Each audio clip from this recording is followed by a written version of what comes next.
পুরুষের ভালোবাসা সব নারী বুঝতে পারে না, আর যে নারী বোঝে না তার মতো হয়তো হতভাগা নারী দুনিয়াতে কমই আছে। আপনি দেখবেন কি রাস্তায় অনেক পাগল বসে থাকে বা পাগল থাকে, যারা হয়তো কোনো না কোনো নারীর মায়ে পড়ে পাগল হয়েছে, কিংবা কোনো না কোনো নারীকে এমনভাবে ভালোবেসেছে সেই নারীর ছলনাটা বা সেই নারীর মানে চলে যাওয়াটা, বিচ্ছেদটা সে মেনে নিতে পারে না দেখে হয়তো রাস্তায়। আমি এমন অনেক পাগল দেখছি। মানুষ যখন ভালোবাসে তখন সবটা দিয়েই ভালোবাসে। আমি যাকে ভালোবেসেছি সবটা দিয়েই ভালোবেসেছি। হয়তো আমি তাকে পাগলের মতো ভালোবেসেছি, কিন্তু আমি তাকে বোঝাইতে পারিনি। হয়তো আমি পাগল হইনি, কিন্তু আমি তাকে পাগলের মতো ভালোবেসেছি।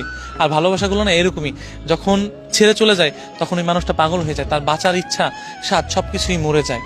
একটা মানুষ যখন ভালোবাসতে চায় তার সমস্ত কিছু দিয়ে মানুষটাকে ঘিরে রাখতে চায়। আর মানুষ কখন পাগল হয় জানেন? যে মানুষের ভিতরে কিন্তু শারীরিক এবং মনে করেন যে আপনার মানসিক, এই শহরে অনেক মানুষ মানসিক সমস্যায় ভুগছে, কিন্তু কেউ কখনোই কাউকে বলতে পারছে না যে আমার এই সমস্যা। কাকে বলবে? যাকে বলবে তার কাছে হাসির পাত্র হয়ে দাঁড়াবে। আর শারীরিক পাগলগুলো রাস্তাঘাটে দেখবেন যে কি অস্বাভাবিকভাবে চলাফেরা করতেছে। আমি সেই জিনিসটাই বোঝানোর চেষ্টা করছি। মানুষ কখনোই ভালোবাসা মানুষটাকে ছেড়ে যাওয়া বা বিচ্ছেদ ঘটলে বা মেন্টালি যেই প্রেশারটা পড়ে, কিছু কিছু মানুষ যখন পাগল হয়ে যায় না, তখন ওই যে একবার পাগল হয়ে যায় তাকে কখনো আর ভালো করা সম্ভব নয়।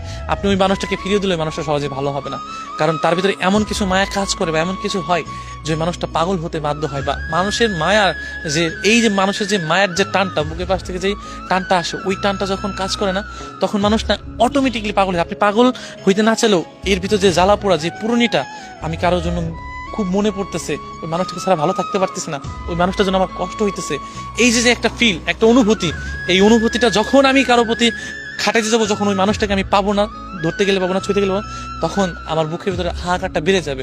হয়তো আমার কথা ভেবে আপনার হয়তো হাসি পাবে, আবার কিছু মানুষের হাসি পাওয়ার কথা, কিন্তু মানুষ যখন কাউকে ভালোবাসতে চায় তখন এইগুলা দেখে না, কে কি অবস্থায় আছে, কে কোনটা দেখে। যখন ওই মানুষগুলো ছেড়ে যায় তখন রাস্তার পাগল বা মানসিক পাগল, শারীরিক পাগল হইতে তার সময় লাগে না। আমি এটাই বোঝাতে চাচ্ছি যে যাকে ভালোবাসে যেন ছেড়ে না দেয়। আর ছেড়ে যাওয়ার যন্ত্রণা কেমন সেটা আমি জানি, আমি বুঝি। হয়তো এই জিনিসটা আমি আজকে এই যে জামা কাপড় দেখছেন, এই নোংরা জামা কাপড় এগুলো পরছি, পাগলে শুট করছি, হয়তো জিনিসটা একটু দেখতে অন্যরকম লাগছে, কিন্তু আমি এইটাই বোঝাচ্ছি রাস্তার পাগলগুলা বা রাস্তার যে মানুষগুলো থাকে ওরা কিভাবে থাকে। ওরা কোনো না কোনো, আমি অনেক মানুষের দেখছি, অনেক পাগলকে দেখছি যে ভালোবাসার মানুষের নিয়ে কিছু লিখতেছে বা বলতেছে, ভালোবাসার মানুষটিকে নিয়ে লেখা, ভালোবাসার মানুষটিকে বলা, যে না পেয়ে যে যখন বলতে যাবে তখন তার ভিতরে হৃদয় থেকে যে কথাগুলো আসবে সবগুলো সত্যি কথা। দেখবেন যে কি হাহাকারের যন্ত্রণাটা যখন বেড়েছে না, তখন দুনিয়ার সবকিছু এলোমেলো হয়ে যায়।